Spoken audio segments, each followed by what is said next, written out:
Avon calling. This is the doorbell here, and it should be sealed on 3 sides. Our flooring is luxury vinyl panels, insulated panels, so we're not going to do a moisture test in here. We also got carpet and ceramic tile. The ceiling fans are all working fine, turning around, that kind of thing. Our windows are double pane vinyl frame windows, and we've raised and lowered a lot of the windows. We haven't raised and lowered every window. For example, I close the door behind me. For example, we've got some furniture is in the way, so those windows were not raised and lowered. All the other windows were. Countertops should not extend past 11 inches without having a corbel or some kind of support underneath there. So if somebody sits on this, that could crack it. Just kind of heads up on that. We're in our kitchen. This is 36 inches from side to side. It fits in tight as a glove. All right, the microwave works pretty fine. Oven and broiler working. This is our pantry. Yay! Grub. Our dishwasher's still going through its cycle. This is a, what do I call that? A farmhouse sink? That's close. Okay. So anyway, the foul lines on these are now acceptable, and to hold them up with wood is acceptable compared to what I can't see underneath here is I cannot see. I'm going to adjust for me. I paid extra for this camera. It's a fancy camera to just like adjust like on magic, right? Okay, well, I'm glad I paid extra for it.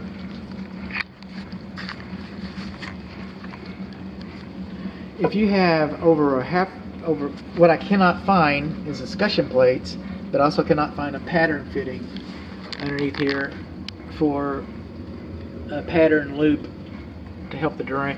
Actually, here's, oh, look at you. That's why I like to do these. There's the other one for the pattern fitting. Okay, so there's one too. We probably have a pattern fitting in here. Okay, thanks for being so obvious. I almost missed you. All right, so you can put a switch underneath out of sight to the food waste disposal if it's less than 1 horsepower food waste disposal, but this is 1 1/4 horsepower, so this switch is out of sight, and it shouldn't be like that. And then also this switch should not be a rocker switch. I've seen people just write on and off on there, and I just let it go because that's what it is, you know. But they want it identified, and then up underneath here I can see that this is nice that the dishwasher has its own electric receptacle.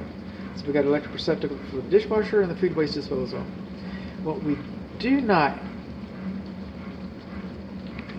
have for that, I don't know that just yet. Let's do an experiment. And I don't want to do this to the dishwasher. It might.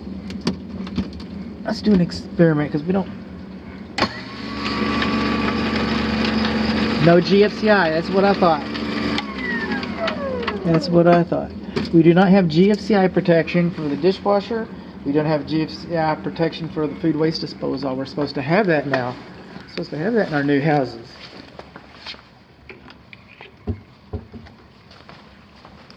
Keep me honest. Keep me honest. This door should have a self-closing spring on it. Okay? Oh, they weren't required. No, they were required. They're not required here. They're required here. It doesn't, we don't, yes you do.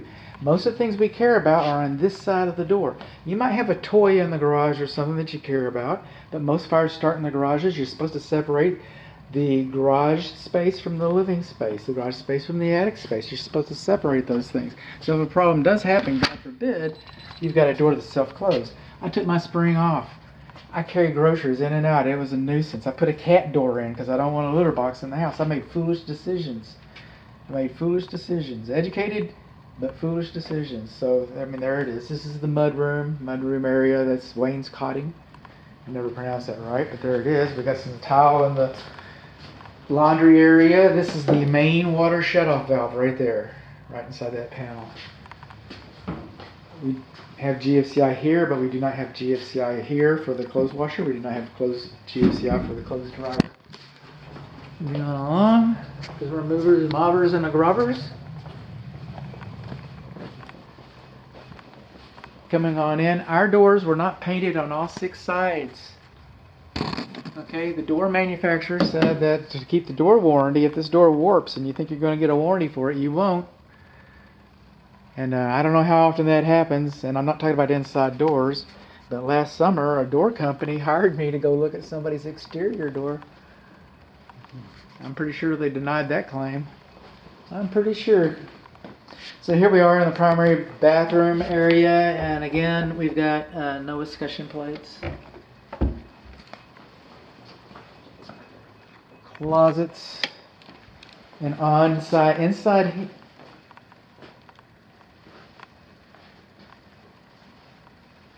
I forgot what I did.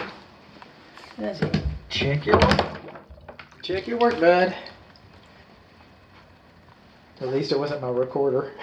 I've done that before. Oh, in fact, I did that to an iPhone once. Okay, primary bathroom. This is the thermostat for your water heater.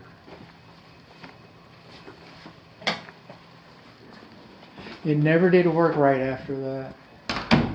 It finally got stolen. And you're pretty slow drain too. Not so bad. Not so bad. Hot's on the left, cold's on the right. This window is not frosted. Okay. So you got a little peekaboo action going here.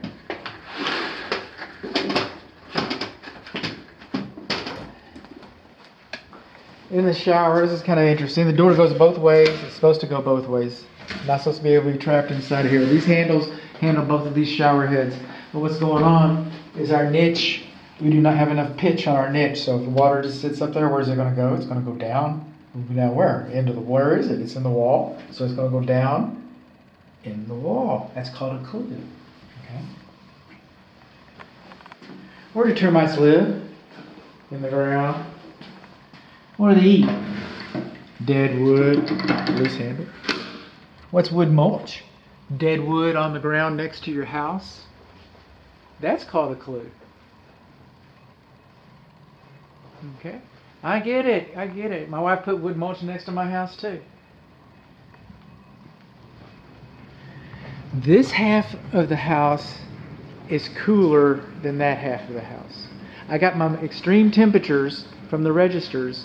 I got them on this side of the house. I got the coldest register and the warmest register. So, but the registers on this side of the house, those temperatures more closely resemble the highest reading I got. Well, the hall bathroom, this is where I got the highest reading. Okay, so gradually the warmer temperatures move this direction. We're in the living room. This is the fireplace. Fireplace hearth extension. We do not have an energy saving glass front, not required. Okay, we do have a spark arrestor screen, that's cool. Our hearth extension extends out 24 inches, how about that? Okay, I'm lazy, I don't want to write that up. Moving on along, this smoke alarm in the living room sounds different than the other smoke alarms. And when I push this smoke alarm, when I activate it, they're not connected, they're not correlated, it does not control, it just sings on his own, a little solo bird right there. Which, I don't see smoke alarms in living rooms too often. I usually call it out in new construction because the code inspectors just don't seem to grasp that in some municipalities. This code inspector was better, I suppose. There's a smoke alarm. I pushed them all, well, not all of them because some of them were singing, but I listened to every smoke alarm. This is the hall bath. This is the warmest temperature was in here. There you are. In all your glory. This is the part where I like to say thank you, dear client, for your business and your trust. Those things mean the world to my family and I. So, thanks.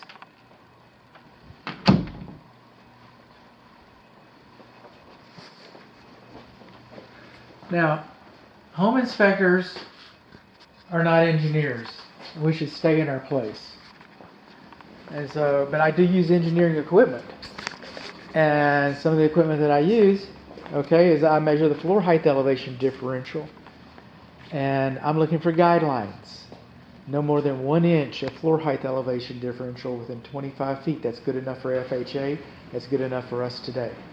Or another same tool, different manufacturer, has home inspection instructions on it. And so I got a better tool now.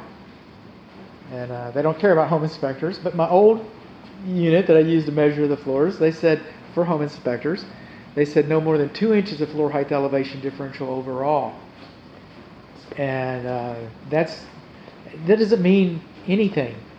Okay, that's a reference point. And we don't know how it was built, as built, you know.